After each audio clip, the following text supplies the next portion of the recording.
My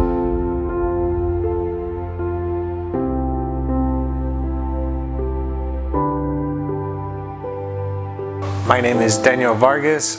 I'm from Medellin, Colombia, and at the age of 13 I migrated to the United States, to Queens, New York, so I consider myself a Colombian American. I now live in Miami. I've been living in Miami for the past 2 years. After the pandemic, I moved from San Francisco to Miami to be closer to my roots, in Colombia to be closer to New York. Miami, I find it to be a great place to do art. Is an up-and-coming scene, or actually a scene that has been very established for a really long time, and now with events such as Art Basel every year, there is definitely a culture of art that is nascent in this city, and I think is ripened for other types of artists like myself to be able to showcase my talent and present my view on life. I do painting, I do photography, I dabble in sculpture and in architecture, and I wanted to continue to explore many different mediums so that I could express myself better. I'm currently going through a journey in which I'm doing a lot of reflection inwardly. I'm getting to know myself better, and by getting to know myself better, I get to connect deeper with humanity, humans overall. So that work that I'm doing inwardly is also being showcased in the art that I'm doing lately. So a lot of my paintings are about going towards the center. They suck you sort of like to the middle of it, and that's exactly what I wanted to do, so the viewer could have that moment to allow themselves to be reflected on the painting and invite them to go in.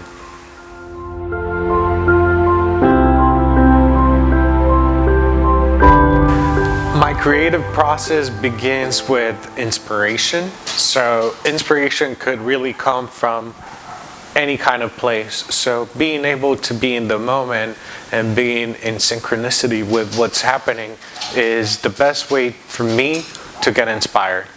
Since I grew up in New York, I would have access to all these museums.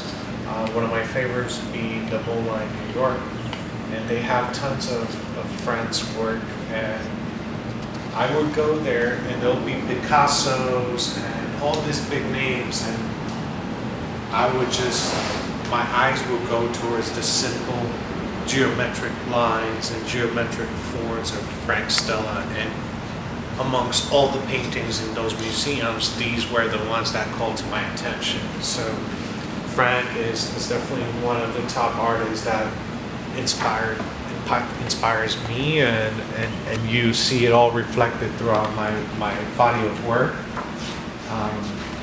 I want to continue building upon what they built in the past. Like, I'm very inspired by this collection of copper oil paintings that he made, and these shapes were the ones that inspired me to do sacred. And you would see that there's definitely a connection between this, and what I did is just put these two together, and jointly they would make the perfect square, which is what you see over there.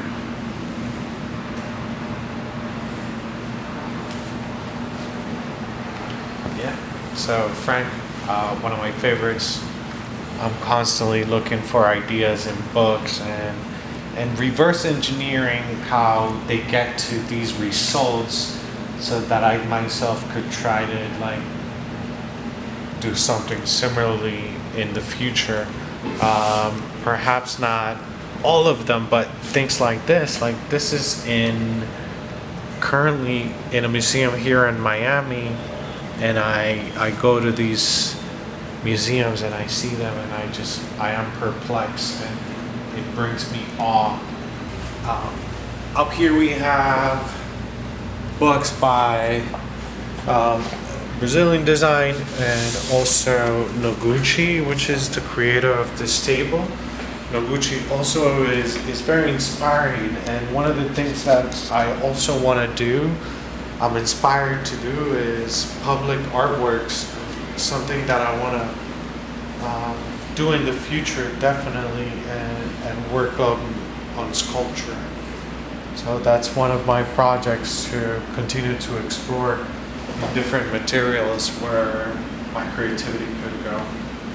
So very inspiring, Japanese American, world traveler, and a man with ideas and design that are timeless, and that I aspire for my art as well to be timeless, just like the designs of Noguchi.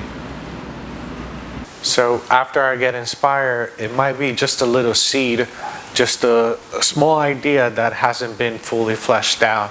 So that's when the next step in the process comes to play. And here I try to do either drawing it by hand or doing it in a computer and mocking it up. So what I'm really creating is a blueprint of what I'm trying to make. In this step in the process, I could already envision what the final outcome of the art piece is going to look like. That leads me to the next step in the process, which is the actual execution of the piece, that's when I'm doing my craft, and that's what doing all these paintings have led me to, an improvement of my craftsmanship.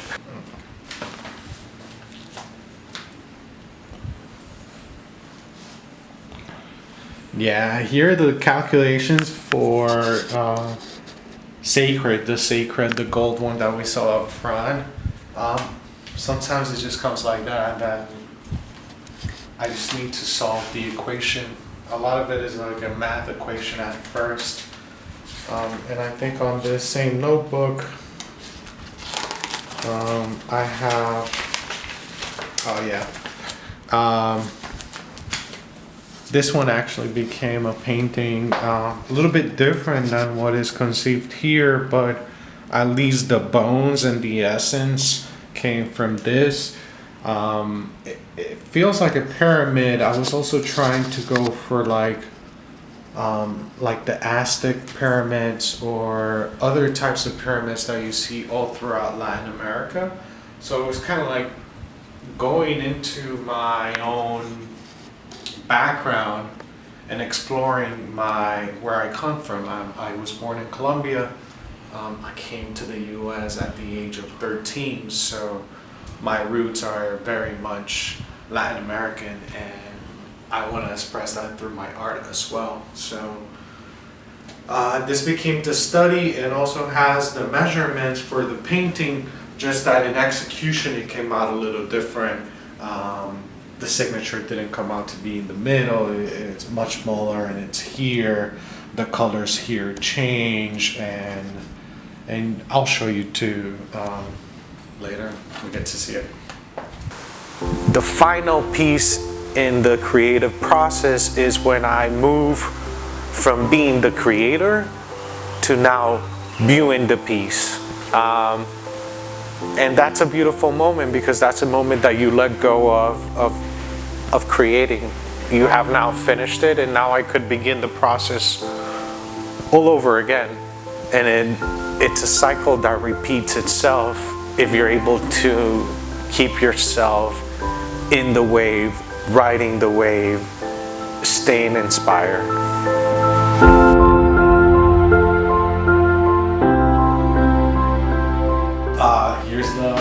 Here's the result of some hours of work, and it's still work in progress. It doesn't have a title just yet. I know where it's going, but it doesn't have a concrete title yet. But yeah, and this one is, I wanted to represent what I just said, going to heaven. And this one represents itself differently depending on the angle that you see it. For example, from my point of view at this moment, I'm seeing the majority of color. But as I walk and go into the middle, I lose some of that color, and now it just becomes more the background, which is paint, is metallic paint, is a silver paint. It's a painting that goes from blue to different shades of purple to go into a white color. So it definitely sucks you in, and in the middle has a green line, and the green line represents like you going through it, you're going through that portal, or you going in. And I love the name of that color. So the name of this color is Blessings. So for me, I feel like I've always been blessed all my life, and the fact that this color, it's called Blessings, it makes me even more connected with it. Even if you get here, my tattoo here, down here, is Blessings. So Daniel Blessings. And the color of my favorite paint is also Blessings. So love that sort of connection, and through there begin to explore in the shading of the blue, blue turning purple, going into the white. So that effect feels heavenly to me, and that's why the name. It's a painting in which it's the first time that I'm using the grid. It was very difficult to make. So this still is waiting for me to finish a few lines. There's 40 lines here, there's 60 lines vertically. So I'm fixing the 40 that are vertical, 40 that are vertical, 60 that are horizontal, and I'm fixing only the verticals. So I'm fixing this one's already fixed.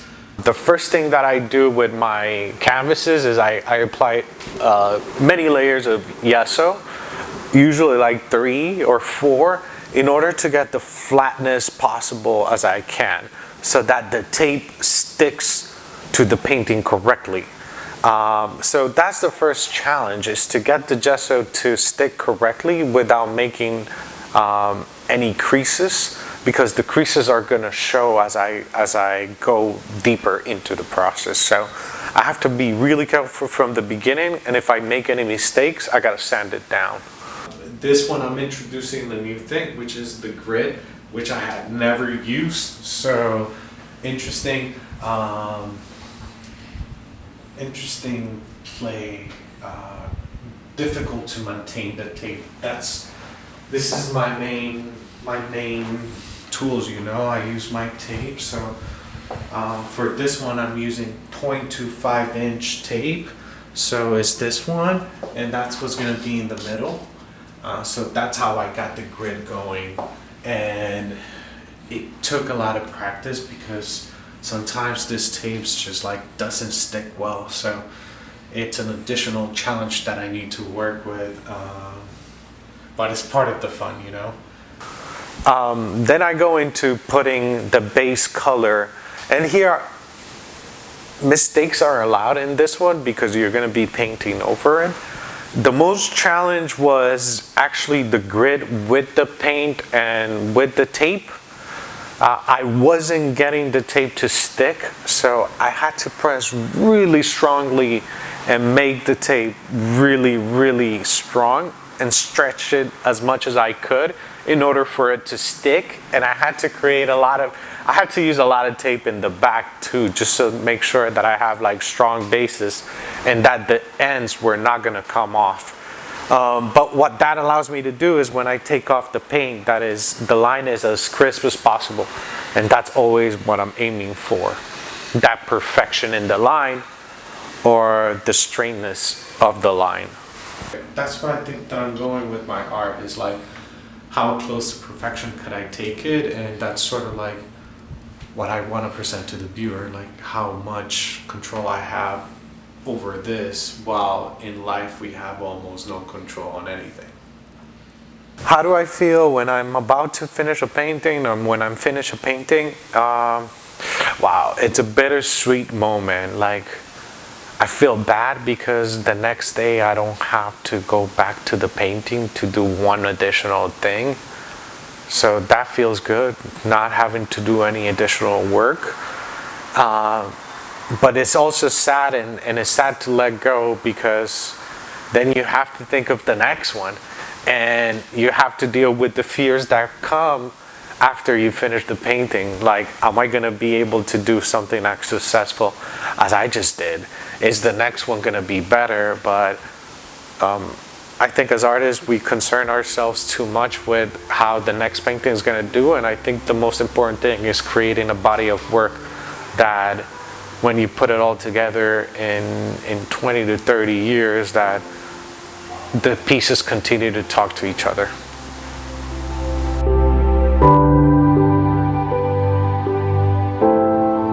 This is one of my last pieces.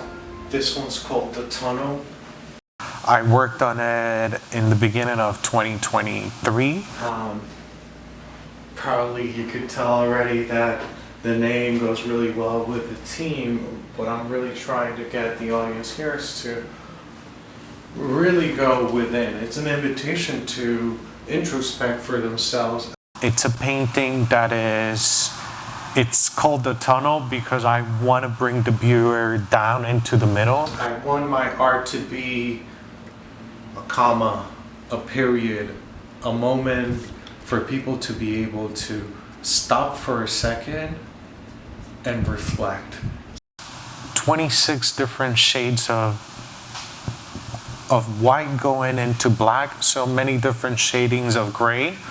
And each line has 12 different sides that I have to make separately. This is more than 300 lines because the crosses each have 12 sides. So when you multiply 12 sides by 26 lines, you get upwards of like 300 lines. So in it of itself is more than 300 lines separately that I'm having to create. So I create, I cover with the tape, and then I uncover again just to see if I'm making the effect. It is very time consuming. This is a piece that took about 2 months to make. I work a regular job in technology, which allows me only to work on my pieces at night. So it's also a process of de-stressing, of coming back home to something different and to have a moment of silence to work on my art, to reflect about myself and about humanity as I work on my craft. This one is in the shape of a cross, so it could be a bit religious, but it isn't. It's more like I want it to be a mirror or something that the viewer could see and help it go through if they're having a challenge or if they're trying to get through something. I want the painting to allow themselves to think of the solution to whatever problem that they're trying to get through. The vertical lines are painted vertically. The horizontal lines are painted horizontally. That way you get this effect. And there's also 26 different shades of gray going all the way to the rims. I don't know if you're able to get the rim on this one, but even to that level of attention to detail in which the line also curves and you're able to see it from the top as well. Tunnel is successful in a sense that it stretched what I thought I was capable of doing. So yes, it is successful in a way that it taught me how to trust the process, because there were many times during the making of the painting in which I felt that it wasn't going in the direction that it was going. So all that it was fear of me, how I was going to be perceived, or like if the lines were perfect enough to be able to be shown to the broader public. So all those fears are normal fears that all artists go through. And I'm glad that it gave me that fear, because now I could see the painting all finished, and I'm very satisfied with what I encounter every time that I experience it. It hasn't stepped away from the studio, so I've been enjoying it myself. It's been about 2 months since I had it, so only friends and family have access to seeing it. But I would definitely like for more people to see it and to be able to experience it.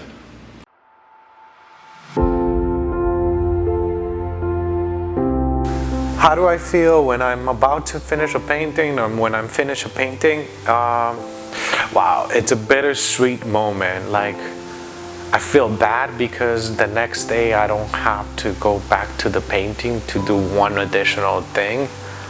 So that feels good, not having to do any additional work.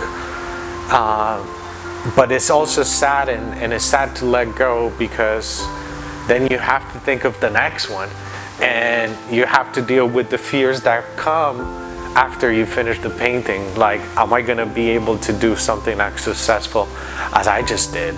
Is the next one gonna be better? But I think as artists, we concern ourselves too much with how the next painting is gonna do, and I think the most important thing is creating a body of work that, when you put it all together in 20 to 30 years, that the pieces continue to talk to each other. My wife, sometimes she doesn't really like the painting too much, because it takes a lot of my time and it takes a lot of my effort, which takes me a little bit away from her. But we both really enjoy the process. She really supports everything that I do, and she is my inspiration for many of the paintings that I make as well. I think she helps me create a state of balance, and that balance allows me to explore these creative sides and go deeper within me. So she's a cornerstone of who I am, and I'm glad to have her by my side. The future to me is still very uncertain. I just hope to keep inspired. That's the thing that I hope for the most. Where is my art gonna go? I don't know. I hope I get to explore many different facets of my creativity. I want to do public works. I want my art to be shown in museums, in galleries. I want people to have access to it and to experience it. So my responsibility right now is creating a body of work, and that's my focus right now. I'm heads down working on that, but I'm also creating. It takes creating a name for yourself. It takes marketing. It takes doing interviews like this for people to know what you're doing and the things that you're working on. I want to say thank you to my mother, who always pushed me in this artistic pursuit. Thank you to the whole Familia Vargas, which is my family, which I adore dearly. Shout out to Mr. Sarah, who was my high school art teacher, for teaching me the ropes, for always believing in my talent, and for always being a positive influence in my artistic life. My high school friend Angie, who lives here in Miami, who keeps the community together and helps foster creativity in the community. William Farmer came through with the questions, so professional. He made me really think about my process, and this is gonna positive influence everything that I'm doing. So it's creating a platform for me to show my work to many different people. So thank you, William. Thank you, Click Creative.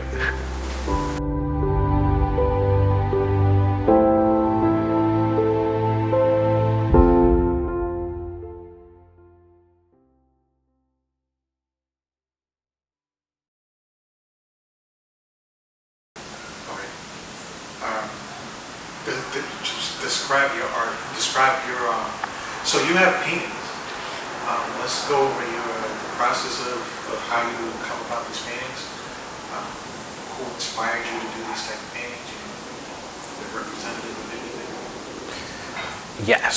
So, Answer. but that was a long question. No, just say the whole thing over. Yeah, say the whole thing. You fighting with it? Mm-hmm. I'm winning, but I want that shot. There we go.